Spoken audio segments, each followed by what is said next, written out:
Radio Vuka.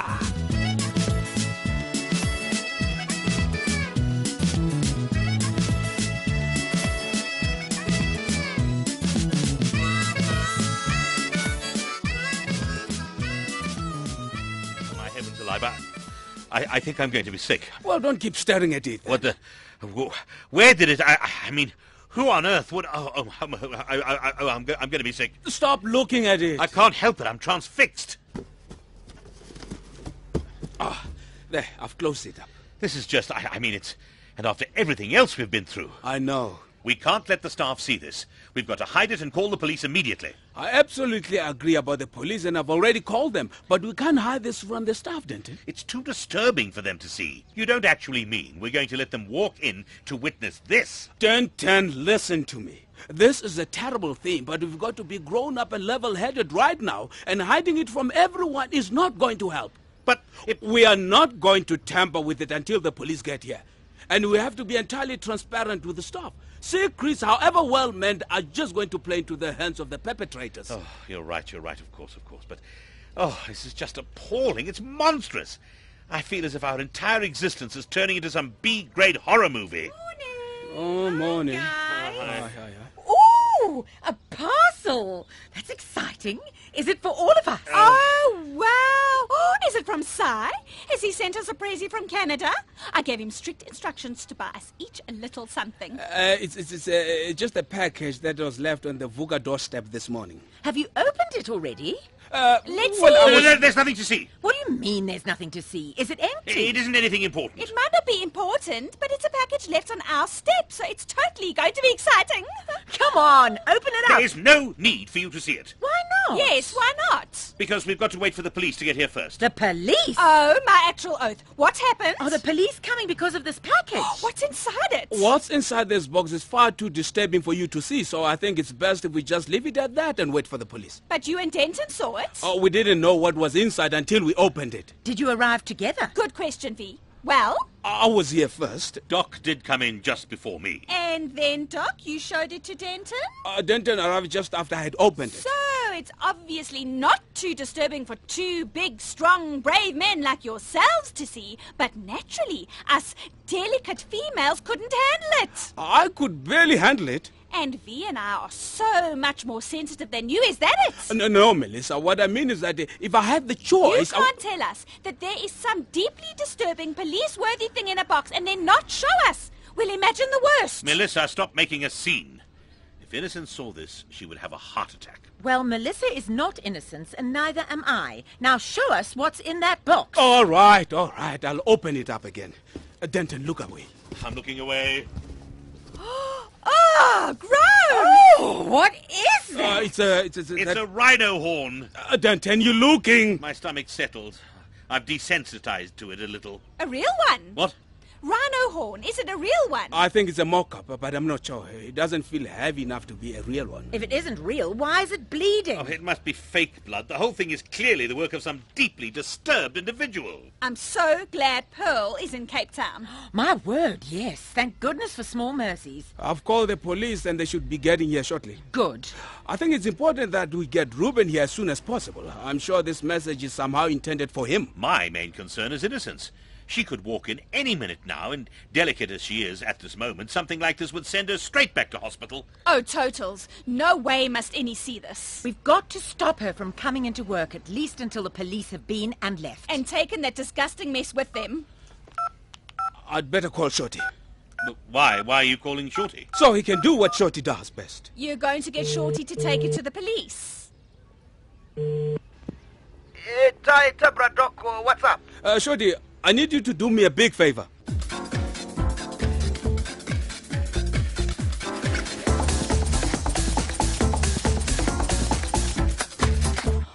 I forgot that bag of lemons. I'm going inside to get it. I put them in the boot already. Oh, thank you, Ruben. And can you drop them off at Carla's on your way? No problem. Hey, look, it's Shorty. What's he doing here so early? Morning. Morning, Ma. Morning, Roops. Morning, Shorty. We're just on our way to Radio Vuka. Shorty, this isn't your normal morning taxi route. But, Ma, this morning I am not on my normal taxi route, remember? Remember what? Ishma, I'm sorry, but you can't go in to work with Ruben now. You've got to come with me. But why? Because you promised you'd come with my father for his cataract operation. And the operation is today, Mos. So I've come to get you so we can go to Lalapanzi together and fetch him.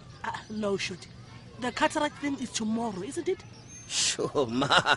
You are getting forgetful in your old age. It's today. That's why I'm here, Mos. Ay, Bowena, Shorty. I'm not old and not forgetful.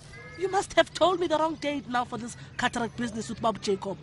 Yeah, maybe. Anyway, it's definitely today. And Carla is waiting for me to drop these lemons off. Don't worry, Innocence. You go ahead with Shorty, and I'll take the lemons to Carla. Baba Jacob is a bit more urgent, I think. A bit, Rubes. Just a bit, Mos. Come on, Ma. I hope you are prepared, because my father, he is going to be grouchy. It was just sitting there on the doorstep. When you came in? Yes. Did you open it straight away? I brought it inside, thank goodness. Imagine if I'd opened it on the street. He just got it open when I walked in. Well, a few minutes after, I'd already called the police. Hell's teeth. What a thing. Where is it now? The police have just left with it, And it was a fake. Oh, we think so. and the police agreed. And we all sure it's the work of that Crowthorne chap and his cronies. It's got to be. That man is sicker than I could ever have imagined. Do the police also think he's behind it? It's the most obvious lead. They ask that you go to the police station as soon as you can. Of course. I'd better get over there right now. Reuben, don't you want a cup of tea before you go? You look like you could do with it. That's a great idea. A cup of tea would be just the thing. Thank you, Denton. Coming right up. And with lots of sugar, please. This nightmare just seems to go on and on. I shot him and and now my whole day's mixed up. Hello, innocence. Oh, sorry, my dog. Mr. Fataklas, I want to spank that shorty very hard. What's he done now, innocence? I dropped the lemons at Carla's. Oh, thank you, Ruben. But that shorty is a nincompoop. What's the matter, Ma? Shorty arrives at my house this morning and says, no, I must come with him now to go and fetch Babu Jacob for his eye thing. But I tell him it's tomorrow. I said it was tomorrow, Ruben? When we were standing outside in the driveway. You definitely told him it's tomorrow. Then he says, I'm old and forgetful, and it's today and I must come with him. So we go to Lalapanzi and we don't even get near the hospital because, no, we find out, like I told Shorty already, the operation is tomorrow. Well, Shorty sometimes does have a brain like an absolute sieve. And you know how he is, Ma. Shorty always believes he's the one in the right. Such a dear megaroloscope, and blaming me for forgetting. Yeah, sit down, catch your breath, and have a cup of tea with me before I head off to see Anil at the Emporium. Excellent idea. I was just making Reuben some tea when you came in, Innocence. A cup of tea for you, dear heart? Oh, thank you, Mr. Fataklas. A strong cup of tea would be very nice. Thanks for stepping in at such short notice, Doc. You know I love a bit of behind-the-scenes action, Harold. Anyway, there's no two ways about it. It's far more important to have Reuben at the police station right now trying to have the police get to grips with this latest development. So it's definitely the work of Crowthorne, is it?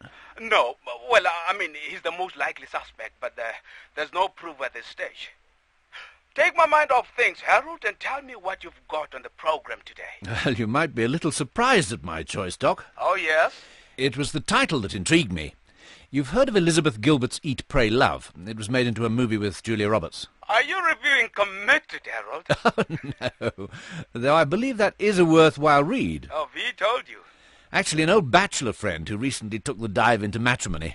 Good thing Melissa isn't around. It would be my gender stereotyping strike two for the day. This book is by Bruce Clark, and it's called Love, Sex, Flees, God. Right, I see the link. And it's subtitled Confessions of a Stay-at-Home Dad. It all comes together. With the recent arrival of Little Faith, that was the line that caught your eye. The book is such a funny account of parenthood, particularly when it comes to looking after young infants, all the trials and tribulations along the way. Which you know about all too well. Sounds delightful. It is, and quite moving at times, too. Looks like I'm in for an enjoyable half hour. Short, you're having the best seat. But from here I can see the soccer on the TV over there. Big D never comes to Prapluz, dude. Maybe he wants to be able to see the soccer. Shorty, don't you dare get up. I have no interest in the soccer. Gift, stop bossing. What do you mean I never come to Bra Rooms? D, babes, you haven't been in a very long time. Listen to who's talking. True, Melissa, I haven't. And it's pretty cool to have Big D here and be seeing you socially. Outside Radio Vuka for a change. Well, I've been finding it so hard to relax these days with all the dreadful events going on. Join the club, Munna. I thought I must make an effort this evening to come out and at least try to take my mind off things. Tell me about it, dude. I just wonder when justice is going to prevail and good is finally going to triumph over evil. Hey, you sound like a preacher, Mr. Fadaklas. Shorty, this isn't funny. What happened this morning is going to give me bad dreams until whoever sent that parcel is behind bars. I'm sorry, Miss Melissa, but if we don't laugh now, what else can we do but fall into a giant heap and cry, except? And that's exactly what that fiend who's behind all of this wants. That fake rhino horn was designed to instill fear and loathing, to make us victims. Shorty's right. We must not allow ourselves to be terrorized. D, that is 100% spot on, dude. We need to stand up to these tactics and never give in. But what's going to happen if they don't find this maniac? What next? They need to be caught. They need to be caught by the police and put in jail. This cannot be allowed to continue. Yeah, for sure, Miss V. This is Mal Owens. It's awful. It was so awful. When we opened that box and it was there and there was blood and it was, I can't even think about it. But it wasn't real, Miss V. Yeah. But we didn't know that. When we opened the box and we saw it, we thought it was a real rhino horn. I felt sick the whole day. I'm sorry that it happened to you and Melissa, Miss V. Thank you, Quentin. And you're right. This Muhu needs to get caught by the police and put in jail quick, one time. I think this Archie guy has Chabas working for him. Who's Chabas? No, Chabas means chummies, friends, you know. I'm sure he's got some bad okies working for him. That's how the rhino horn got to the station. It's his Chabas that helped him. Well, it sounds like the perfect name for someone working for Archie. I think it's over now. You do? Yeah, man, he's made his point. He gave you all a big script. Now he's probably going to move on and fry bigger fish. No, Quentin. He has to be stopped. He can't keep killing rhinos and terrorizing people like this. Just try and chill, V. We have to let the police do their job. They'll eventually catch him and all his Chabas. Actually, yeah. Speaking of Chabas, I'm waiting for a Chaba right now. Oh, yes? You have shady types for friends too, Shorty. Never, Miss V. This friend is not shady. She's sharp. Who are you waiting for, Short? Innocence. She's chit-chatting with the staff in the kitchen. She's coming with me to fetch my father for his cataract operation. Oh, he's finally having it done. Yeah. I can't wait until it's over, except.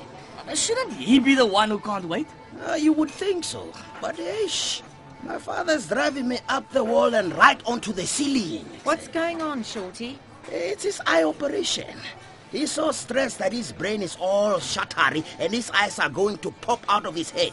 Can you imagine that? Imagine he's in the middle of an eye operation and his eyes pop out of his head. That's why I have to try and keep him calm. Oh, what's he worrying about, bruh? Yes, so much on his mind. He's worrying about his eyesight and... But he's about to have that fixed. You try tell that to him, Miss V. He's so scared of having his operation that is making me scared he's not going to get into my skorokoro when I go fetch him today. What else? His friend, Tabis. His friends at Laulapanzi. Yeah, he's starting to forget things. Oh, no. And Ubaba thinks he's getting the old peasant's disease. Dementia? Yeah, I think my father is scared. Ooh, hectic. That is very hard, Shorty. For you and for him. You need to let him know that he's loved. I know, but he's so difficult, that one. He's feeling his age, and all these things happening around him are making him feel vulnerable. Hey, why don't you bring him to some five-a-side soccer league games, huh? He can gooi with the young people, laugh and chat, you know. He'll feel much younger. That's a wonderful idea. Yeah, I think I'll do that. And if he started playing bridge at the retirement village with the ladies, that's also a step in the right direction. It'll keep him alert and thinking quickly. And it'll keep him thinking about the tutti-frutti ladies, too. That would keep any man young, except... Not another phone call. What did he want this time, Ruben? Did he threaten you? No, Doc, it wasn't Archie. Well, who was it then? Well, I'm not entirely sure. Well, then how did you know? It was about Sabrant, Harold. Sebrand, is he all right? Where is he? Well, the call was strange. It was from a black man who said he was calling from a rural area in Limpopo. And from what I could gather, this man and his family are looking after Sabrant in their village. Is he hurt? What else did this man say? He kept saying, my brother wants me to know that he's getting better. Well, this sounds like good news. He obviously found help and he's on his way to recovery. Well, that's how I felt too, initially. But then... What? Then I couldn't help but wonder if this isn't some kind of trap I'm being lured into. No, really? Sebran called you a while back when he was in pain and hurting. We know that he was in trouble. We think he was in trouble. All we really know is that Pearl escaped and she heard a shot. But you never actually saw what happened. I think Reuben might be right, Doc. It's not impossible that Sabrant is being used as bait to lure you into a trap. I suppose after everything that's happened, we can't be too careful. I'm going to wait and see what happens in the next few days. If someone is looking after him, and he's getting better, Sabrant might call me himself eventually. Even then, I don't think you can assume that things are 100% kosher. It's terrible living like this. We're suspicious of everyone. After what happened with the Rhino Horn package, I don't even want to come into work right now. Perhaps I've worked on too many movies, but the biggest crazies always seem to strike when their emotionally battered and bruised victims least expect it.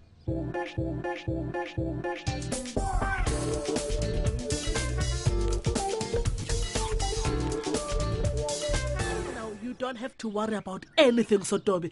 I will be with you at the eye hospital and everything will be fine. Thank you, my innocence. Okay, Baba, we must go. Aibo, Wema, do you think I'll need to take my pajamas with me? I don't like those funny things they make you wear in the hospital. You don't need to worry about pajamas, Baba. Your operation is going to be quick one time, and besides, you have to wear clothes that are, what do you call it, sterilized. Aibo, are you saying my clothes aren't clean? No, Mara. You can bring your own pajamas, Baba, if you want to, in a bag. Okay, here's a bag. Okay. And those are my pajamas. Shorty, pack them. I still don't think you need to pack these, Baba. Shorty, Aibo, pack them. Aibo, Sotobi, all you have to do is listen to the doctor when we get to the hospital and everything will be okay. Yeah, okay. Here they are, packed pajamas.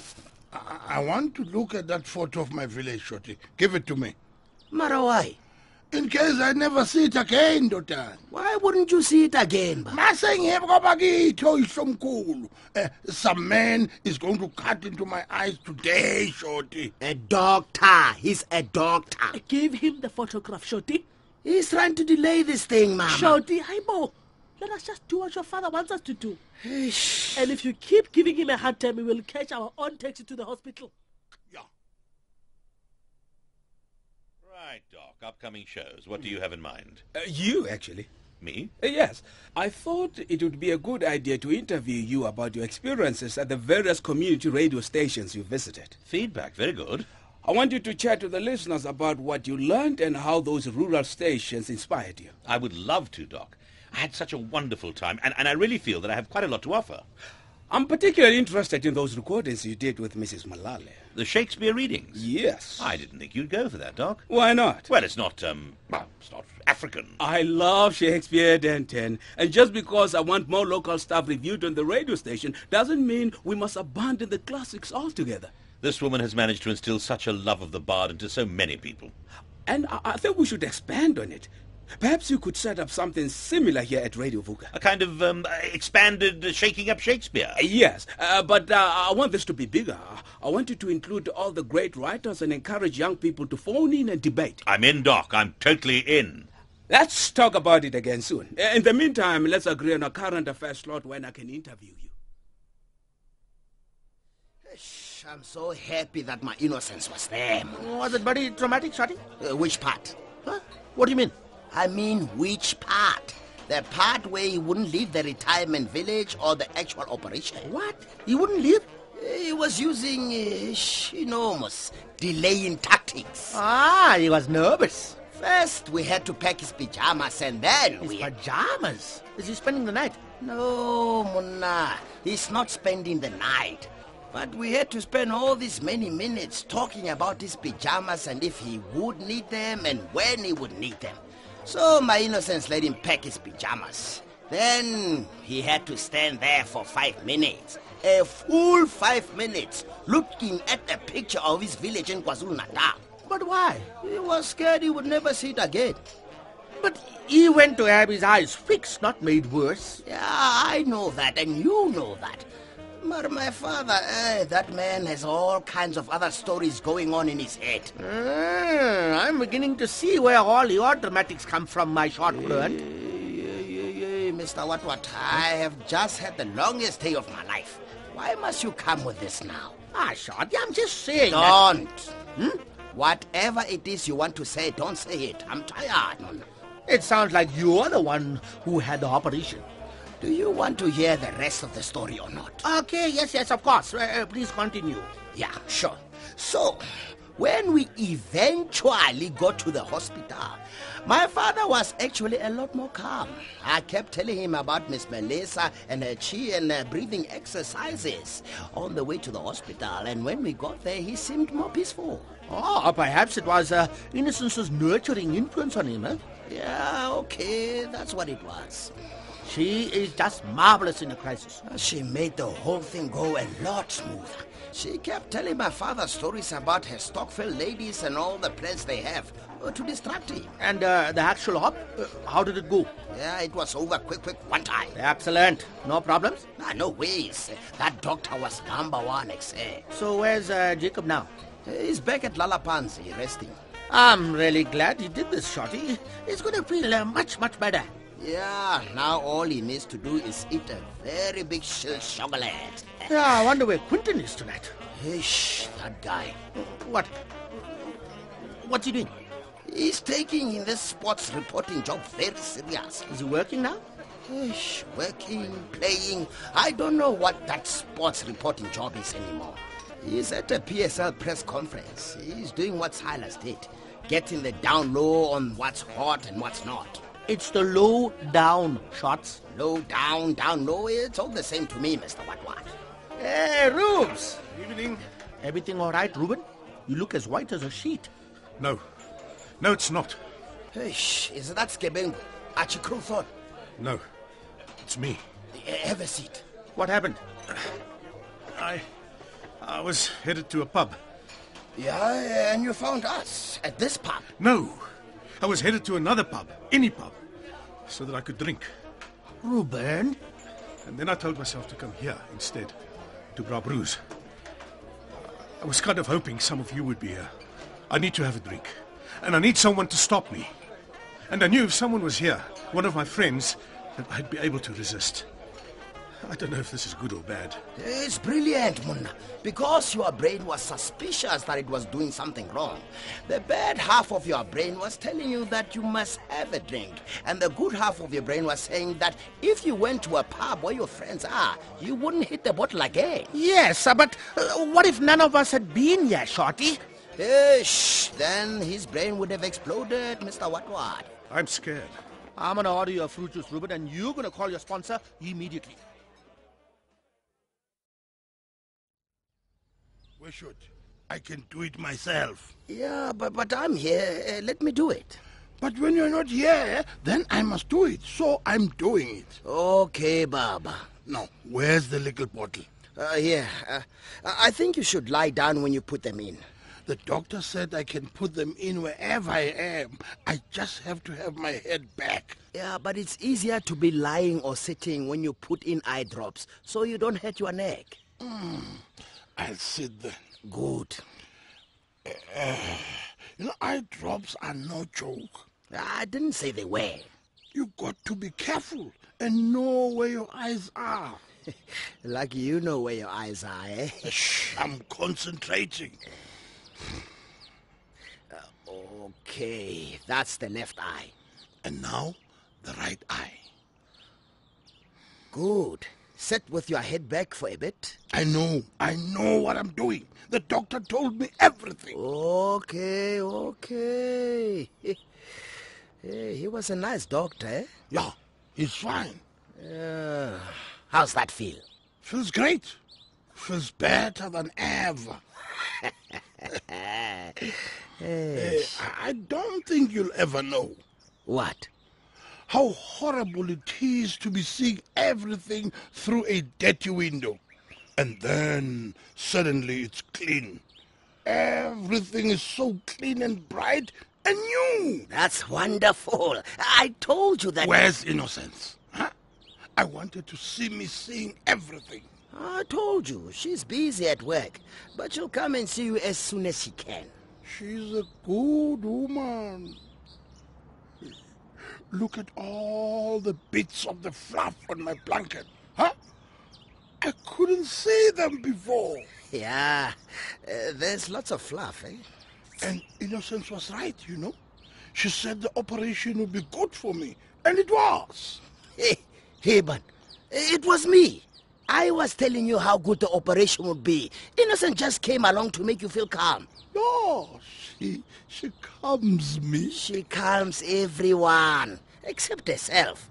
But it was me who knew this operation would be a success, Exe. Yeah, well, so what? You want a prize? I'm glad you can see again, eh? Me too. And thank you. Thank you, Sotobe, Ndotanayami. Thank you for looking after me.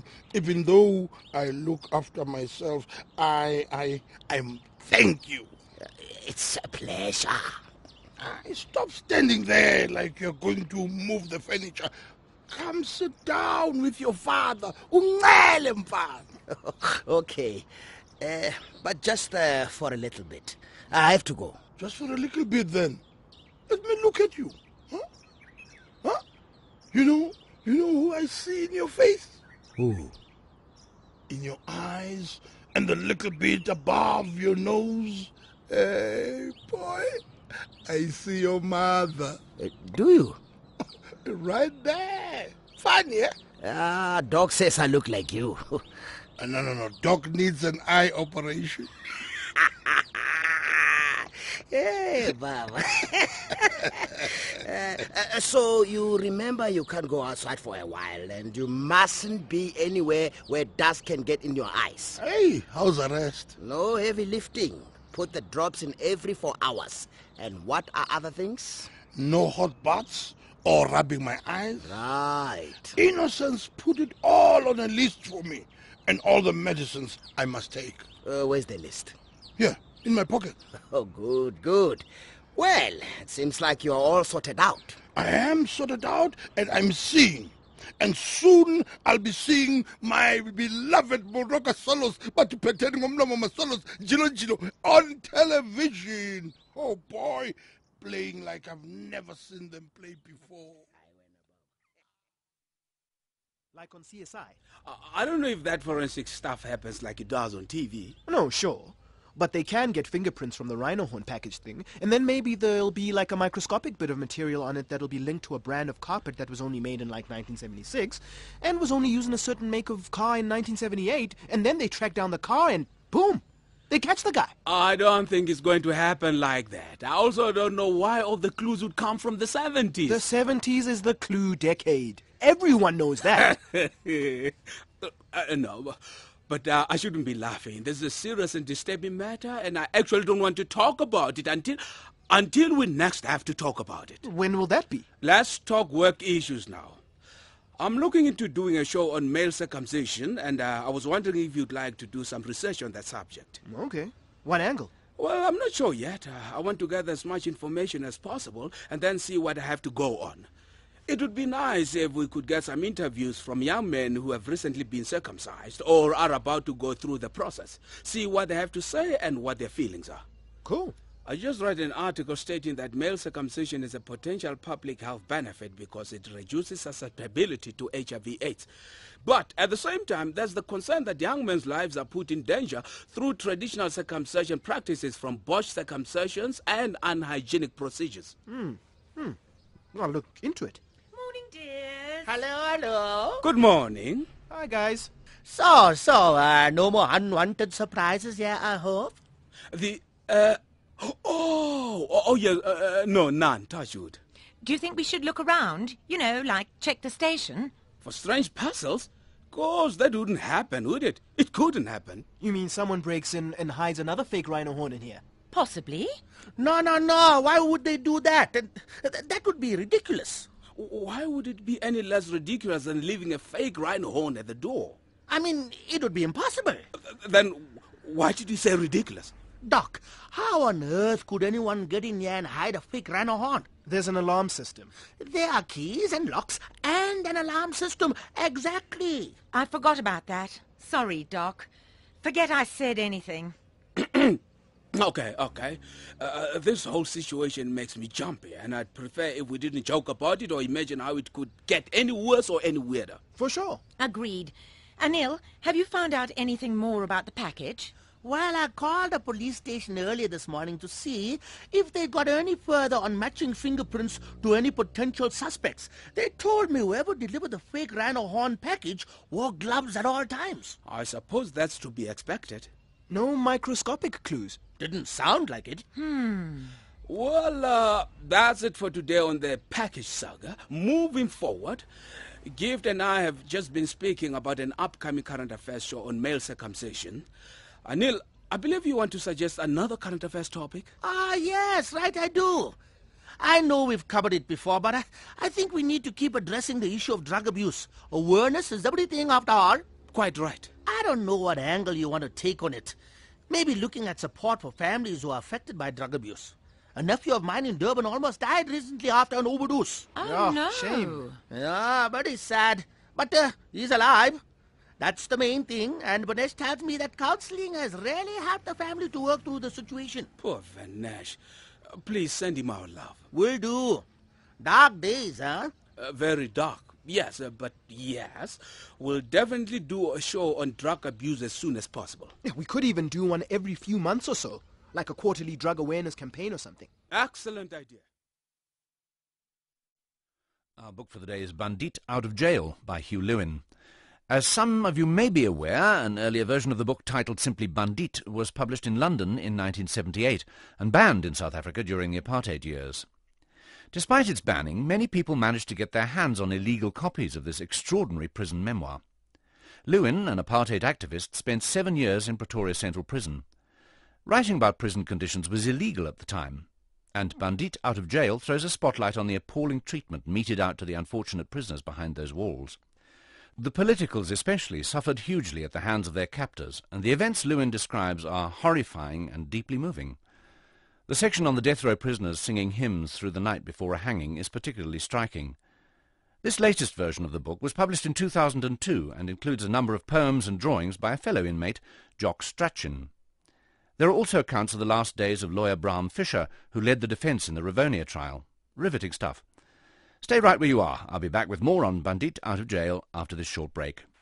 And you're clear. Thanks. Sounds good. You should read it. I will. Brave guys, huh? Makes me feel, I don't know, something. Something good? Yeah, something good, I think. You seem to be feeling something good generally, or better than you've been feeling these past few weeks. Or am I wrong? No, you're right. I am feeling better. Stronger. I think I've turned a corner. I'm so glad to hear it. Last night I had a moment when I thought I was going to give in and have a drink again. But I didn't.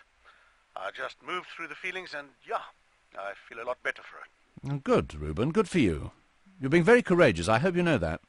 Hey, Bram Fisher and you, Lewin. Those guys were courageous. I'm just a guy with a drinking problem. Nonsense. You know that's not true. I don't know. Of course you're showing courage. Courage is courage, no matter what the situation. And even the smallest acts of courage can have huge impacts on our lives. So well done to you.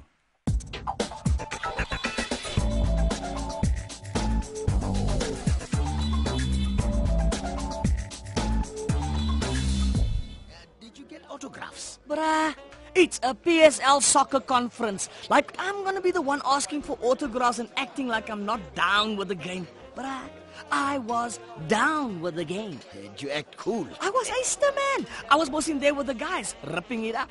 What'd you do? I smoothed my way amongst it all. Seems like It's smooth. like a piece of satin or something, just there, slipping around. I mean, Silas has it good. You go to these conferences and get to talk to all these journos and interesting men. I got into a long wheaties with this lady, Pamela something or other. She works for a soccer magazine. Man, she was quiet. She even knew I tried out with Swallows and how my soccer career was sadly cut short. Like she said those words, sadly cut short. Yo, she must have been sad then. Maybe she's been stalking you all this time. Shut up, man. I mean, she knows about all the teams and the players. Not only the PSL, but the Premiership, La Liga, the Bundesliga, you name it. Oh, sounds like someone's forgotten Pelly Pel and has moved on to Pimi Pimelo. Hey, rubbish. We just talked professional soccer talk. Yeah, sounds professional.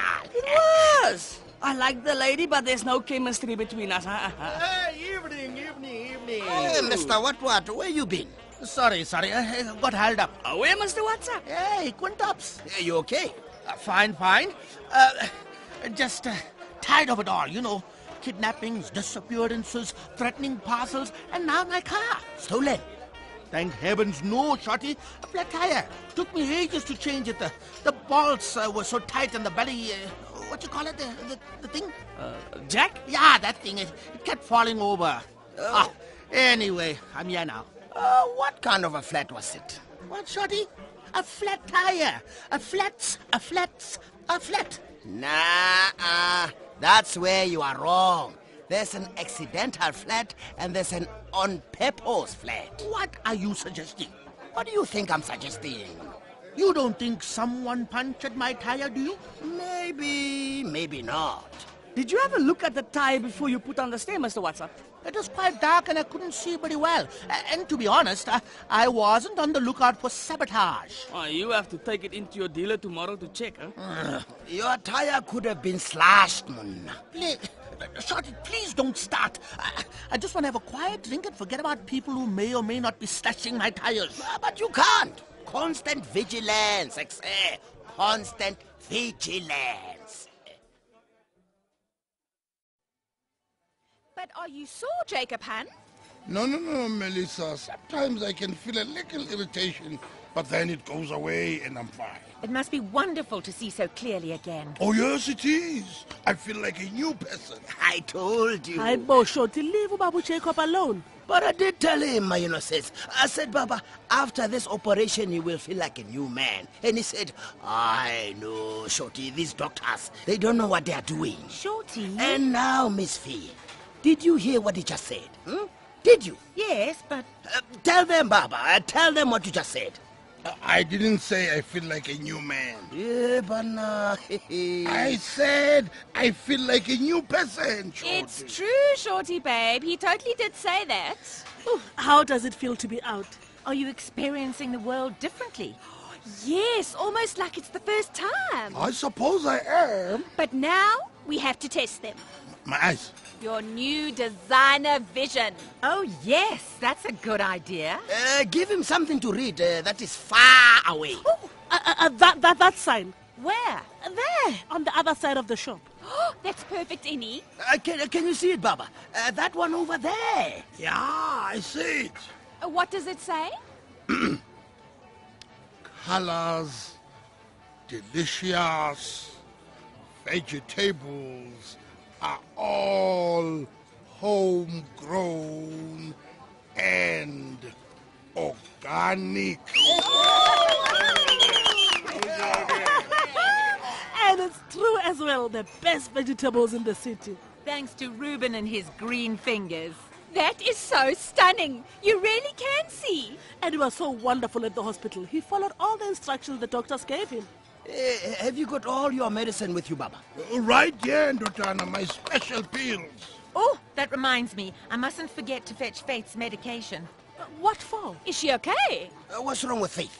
She has a bit of a stuffy nose, that's all. I must pop into the pharmacy and get something for her later. Oh, shame, that little thing. Where's she now, Fee? Harold took her to Radio Vuka in the car. I'm sad she isn't here with you today. I would have sung to her. Oh, sweet. You sing. Oh, yes, a lullaby. Like I sang to you when you were a baby, Mfanwan. Hi, Baba. You didn't sing to me when I was a baby. Begala Short, how would you remember, eh? You were just a baby. I did. What did you sing? Do you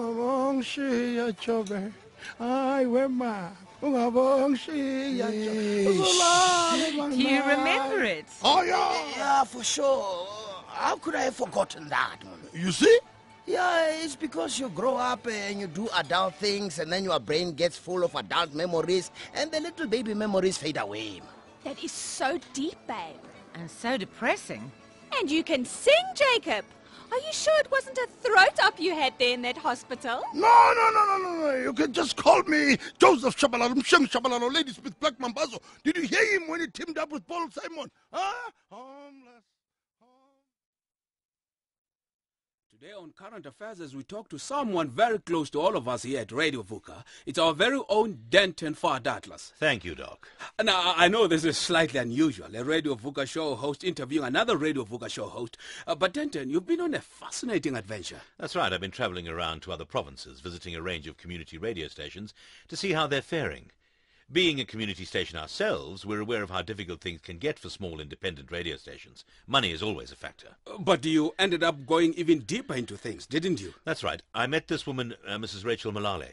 She has a show on a station called Radio Tugela, and she's a complete inspiration, Doc.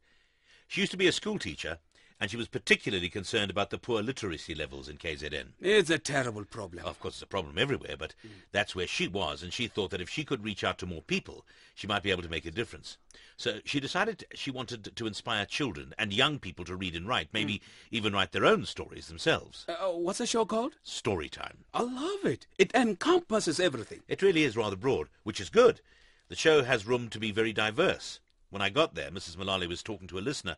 It was a young girl, and she was so excited because she had just learned to read. How old was she? Well, this was the thing, Doc. She was 14. 14? And she had only just learned to read. And she said it was all thanks to Mrs. Malale's show. She listened to that show every day, and it was an inspiration to her. She was phoning in to say thank you. Visiting Radio Together must have been a life-changing experience for you, Denton. It was certainly one of the best things I've done in a long time. And Mrs. Mulale sounds like she's doing life-changing things in her community, too. Oh, absolutely. I want to hear more about her after the break. It might even be worthwhile to bring her up to Gauteng and chat to her on Radio Vuka. There is so much that she can teach us. Oh, before we go to that break, it appears we have a call on the line. Desiree, you on the air? Yes, hello, Doc. I am just outraged. Oh, why? I'm just so tired of hearing these stories about young people in this country who still can't read. It's appalling. It's very sad. It's more than sad, Doc. It's utterly unacceptable. What is going on? How do we still have these levels of illiteracy? I'm sick and tired of hearing that it's because of our past that these things are still going on. The past is over.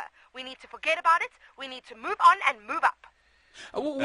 Doc, if I may? Of course.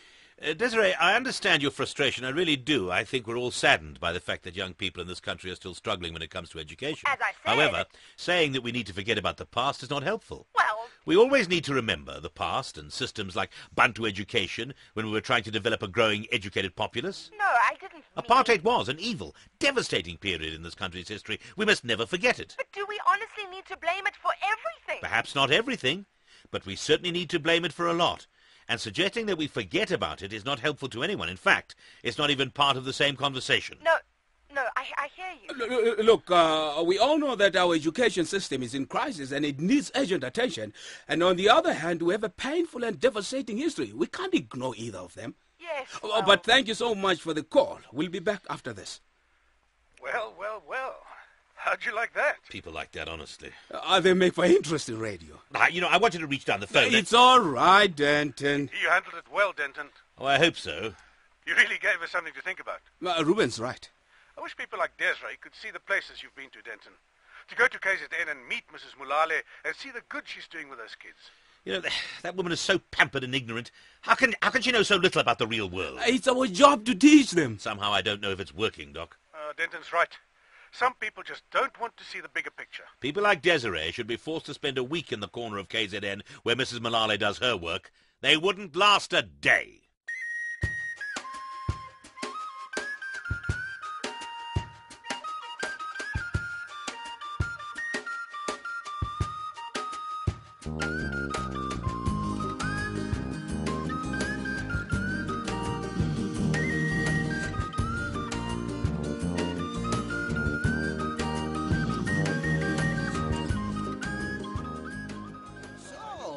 mustn't slash with a knife or a screwdriver or whatever.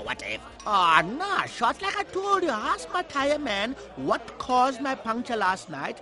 It was an innocent nail. Ish, I was expecting the worst, Mr. What? So Anil, have you told them? Told us what? What happened? You haven't told them. I'm just arrived, Melissa. Anil, babe, this is huge. How could you just keep it to yourself? What's going on? Quentin, babe, it is the most to die for idea in the history of ideas. Tell us everything. It's quite brilliant. Well, clearly it's not that brilliant. You haven't even told anyone yet. Yeah, but it's your idea, Melissa. I wanted to let you have the honor. Oh, really, babe? Of course. Oh, I'm touched. Tell us what it is. I'm on tender hooks. Okay, Melissa has come forward with some more fantastic ideas after her branding conference. We're already speaking to Mac for extra funding. Anil, babe, how's it? I thought you wanted me to tell the story. Of course, Mel. Go ahead. Okay, so, you know the warehouse you guys are using for the five-a-side soccer games? Yeah. Well, what do you think about us using it for other functions as well? Oh, it's a huge space. Anything could happen in there. Yeah, for sure. Hey, What, Shorty? what kind of other functions? Well, I was thinking... Because if you want to use it for things like modeling, fashion, and I don't know so much. What's wrong with modeling and fashion? Nothing. It's just not right for a soccer space, man. Shorty, that is so... super sexist. No ways. It's about branding. You can't have all these men playing soccer in a warehouse and then it becomes this fancy la-da-da fashion place. La-di-da, brah. La-da-da, la-di-da. It doesn't matter. It's wrong. Oh, come on, relax, Shorty. It's not about fashion or modeling or anything like that. Then why are we arguing? Because I thought you were a friend of fashion, Shorty. I thought you were on our side. I am. No, you're not. Fail, Shorty. Fail.com. Just tell us the idea. We call it the Radio Vuka Arena, and we do all kinds of things in there for the community. It'll be totally fierce for the radio station, and we can look at things like education, music workshops, all kind of things. Genius. Hey, that's grand, except. Yes, like it. Those kids would go mal. Of course, Kundan. We'd have to do some horse trading with the local council, but it's worth a try. Right, I have to go. I'm finished. Oh, you haven't even finished your drink. I know, but I'm really tired, babe. Another time. I'm gonna head off too. Oh, you can walk me to my car. Of course. Good night. Ciao, guys. Hey, those kids are going to be so excited. Huh? Sorry, what was that? What are you doing, Quick Sticks? Oh, no, nothing. Who are you SMSing? It's none of your business, brah. What? I know who it is. No, you don't. It's Pretty Pimelo, that tutti-frutti lady you met at the press conference. Please, Shorty. I'm very good at making discoveries, Quentin, my China. And do you know what I am discovering right now? That you are under the spell of this woman. You are in love. You want to have a baby, sexy.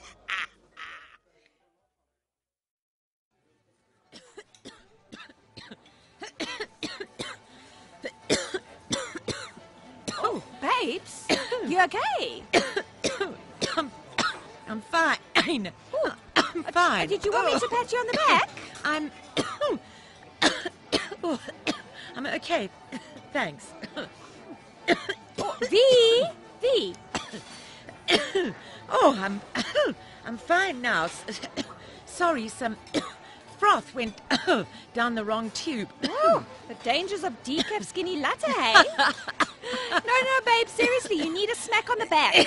No, really, I'm fine. Fine. Okay, good. Jeez, drama in the cucina. I'll stick to a health tea next time. You'd better. Your face is all red. Oh, thanks. Just the truth. Oh, but look at Faith, hey? Not even a blink. Her mom's having like a total esophagus meltdown, and she just keeps sleeping. Shame. If she was coughing her face off, you'd be awake. Yes, well, I'm the mother. That's how it's supposed to work. Until you're ancient and she's at your bedside, holding your hand and measuring out your cough syrup. Wow, that's an image I want to start the day with. Oh, sorry, doll, but seriously, she's a total angel. She sleeps so soundly in public and nothing wakes her up. I mean, she makes motherhood look totally zen. Morning. Hi, Shorts. Morning. Hey, mind if I join you? Not at all. Pull up a chair. Hey, yo. Yo, look at this little cutie sleeping away here. Hello, little cutie. Hey, she's a good baby, eh? Chilling like a shill chocolate. I was just saying that. Well, I was about to say she's being very good now, but when she's at home, sometimes the smallest sounds wake her up. She's just showing off. Oh, Faithy! Hello, little Faithy. Faithy? Good grief. What? It's cute. No, it's not. You have to have an E sound on the end of a name for like affection purposes. V, Melly. Shorty. See? Her name is Faith. She'll get an E one day. Soon you'll be calling her Fifi. Fifi? Huh. She just goes everywhere with you, eh? It's like having a tiny little friend who can't talk. It's a bit like that. Ah, but one day she'll be talking, and then it'll be like... Like having a tiny little friend who's very stupid. Shorty! I'm just saying. Little kids don't know that much. If you ask them questions, they don't know the answers. Or like they don't even care. They just stare at you and ask for sweets. Faith's going to be a genius. Totally. She already is one. Imagine you went shopping and forgot where you left her pram. Hey? That would never, ever happen. You've never had a child, so you don't know how connected you are to them. When they breathe, you breathe. When they're in a pram, you know where that pram is. Okay. Yo. And when I'm in a public place, I'm hyper-aware of where Faith is. I don't trust anyone. The only people I trust with Faith are me, Harold, and Innocence. Hey, what about us? I don't mean I don't trust you, but I wouldn't let either of you take Faith on a little trip in public without my supervision. Oh, shucks. No, I'm just being a mother. Babes, even if there was a sale on, I'd remember where Faith was. Well, like maybe I'd forget her for a bit, but mostly I'd be totally aware. Exactly. I could take Faith around in my taxi one time, but I drive so slowly my customers will probably start shouting. I know you would, Shorts. I didn't mean that I don't trust you guys. I just have severe mothering anxiety. Oh, babes, it's totally cool. I understand. When I have a kid, I'll most likely be nuts like you. You're gonna have a baby, Miss Melissa? Well, maybe in 10 years' time I'll adopt a little Cambodian or something. A Cambodian? Ooh, I just remembered the story I heard about a couple and their baby. Totally heebie-jeebies making. I don't want to hear it. No, you must. Don't tell me. Their baby was stolen. No. They were at an airport and they didn't have the right papers for their baby. So they put it in their hand luggage, hoping it could pass through the check-in without any of the customs officials finding out about it. Hey, What? man. But the outline of the baby was clearly picked up as the bag went through the hand luggage x-ray. The parents were immediately arrested for putting their kid's life in danger. I should think so. The maniacs? Yo, people are crazy, man. Some people are crazy. I would never do something like that. Oh, doll, of course you wouldn't. But just don't tell me stories like that, okay? I worry enough about Faith. I don't need to worry about deranged parents and their offspring. Oh, no, sure. Sorry, V. No, babes, I swear, I'll never tell you a story like that again. And you're a great mother. Amazing mother. If I had a baby, I'd have died of the stress by now for sure. I really think you should be broadcasting literacy classes like the ones you described on your show yesterday. Apart from that one bigoted caller, the show was one of the very best you've ever done on radio, Vuka. That's good to hear, Neil. Oh, thanks. I was so inspired, and it started me thinking how we could do an interactive show to get young people reading and broadening their minds. Oh, well, Denton and I were talking about it and saying we should... Denton, do you want to say? No. You go ahead. We were saying how we should get Rachel Mulale from Radio Happy Go Lucky up here to develop the show with us and maybe chat to our listeners once or twice. Great idea, Doc, but funding is going to be a problem, though. Well, we thought about that, and we thought maybe we could look into finding a sponsor for the show. Publishing house, perhaps? We should talk to Mel about that. Yeah, exactly. We can get Mel to contact some of the people she met on a branding conference because it's an initiative that could really excite a whole range of people. Agreed. Well, do you want to start the ball rolling with Mel, or should I do that? Doc? I think we can handle it, at least through the initial phases. Fads and fashions.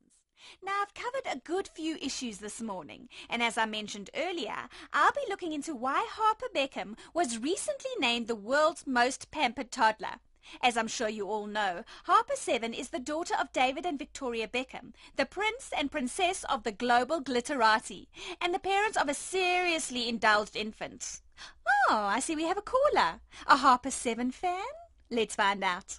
Hello, you're through to Mel on Fads and Fashion. Disgusting is what it is. Disgusting. Hello? Hello yourself. Hello, Doris. Disgusting. What is? The celebritynization of infants. What else? These poor babies who, due to circumstances beyond their control, are born to idiot famous people, shown around like they're cattle, carried around like handbags. What kind of a childhood is that? Well, different people experience different childhoods, and it isn't up to us to... It is up to you. Why are you talking about this child? What's she got to do with you anyway? Well, this is my show. I want Pearl back. At least she talks about real things. You and your celebrity people. You people killed Michael Jackson, and your celebrity media mania is the cause of... Oh dear. Seems we lost Doris there. But I'll be back with more fads and fashions after the break. Stay right where you are. You're clear. Don't you dare laugh. Oh, what fun, what glorious fun. Why'd you put her through? I had to, sweetie darling, as a welcome back present. Oh, thanks a lot. She has a point, you know. I know she has a point, but I was going to make that point later in the show, and I don't feel like being stabbed in the eye with her points every time I go on air. Oh, do you know how it feels being hated by someone? It's terrible. But Mel's, lots of people love you. When you were away, loads of people called in to say that they missed you. Did they? Ask Doc, ask Gift. How many? Oh, goodness me. Scores and scores of fads and fashion-mad listeners. You've got to have Doris phoning in to keep you grounded. Oh, shut up. Anyway, if she phones in again, I'm going to offer her own show. Dollops of Drivel with Doris.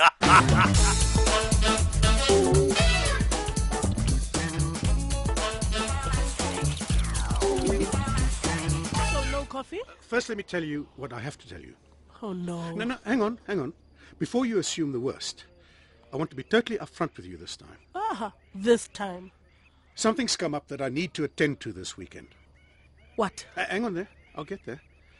I just want to say that normally I would have just taken off and not told you about what I was doing for fear of upsetting you. But now you're going to tell me. Mm-hmm. Okay, thank you. Now, don't get upset. Okay. I got a call from Sabrant last night. He sounded quite weak on the phone, and I couldn't get all the details, but it sounds like he was shot on the day Pearl escaped. The wound is healing, and he's been staying in a hut at this village in Limpopo. He's been cared for by a family there. So I'm planning to drive up there to meet with him. Ruben, are you crazy? I asked you not to get upset. It's a trap. A trap. It's a trap. A trap. I know the guy. He sounded genuine. Then call the police. They can deal with this. No. If I tell them, they'll go get him and chuck him in jail. It's where he belongs. Innocence. It's the truth. You've got to trust me on this one. We know a gunshot went off when Pearl escaped. And I need to go see how Sabrant is doing, if only to put my sister's mind at rest. You're not thinking this through. You're just... I am. I have. And I've made my decision. I'm going. I suppose, if you like stuff like that. Hey, what's wrong with it? Watching people swim is boring. Evening, chaps. Hey, Harold, come join us. Hey, thanks. Hey, what's in the bag? Disposable nappies. Nice. I actually just saw Quinton when I was buying them. I was leaving the chemist and he was going to the movies with someone. Hey, lady someone? A pretty lady someone? Well, it looked like it. I knew it. I knew it for sure. Hey, who is it? Pimelo Mos. He met her at a PSL conference and they talked for hours. The brother told me there was no chemistry, but now I know he was lying through his peli whites one time. Aha. Ah, well, that's very nice for him and it makes sense. What makes sense? Well, he's been distracted lately, you know, twittering and tweaking and so on. Sorry? On his phone, you know, the tweeting stuff. Ah, tweeting. Anyway, he doesn't tweet, he SMSs. Mr. What, you need to get your facts straight on Twitter and that. You can use it in business. For the Emporium? I can set up an account for you, then you can start tweeting. Ah, nah, Shadi. What would I say? Stuff about the Emporium, specials and that. Or just information you want to get out there. Out there? He's probably right. No, I am right. Ask Miss Melissa. She went to this branding conference thing. I am sure they all were going crazy for tweets. I don't know if I want to go crazy for tweets. Well, you don't have to go crazy for tweets. You just have to... who's this now? Oh, my innocence. Yeah, well, basically, you don't have to go crazy. You just have to... Tell us after you've answered the phone. Oh, yeah, for sure. Hi, Ma. What's up? Oh, Shorty. Yeah. I need you to come to my house now, please. It's urgent.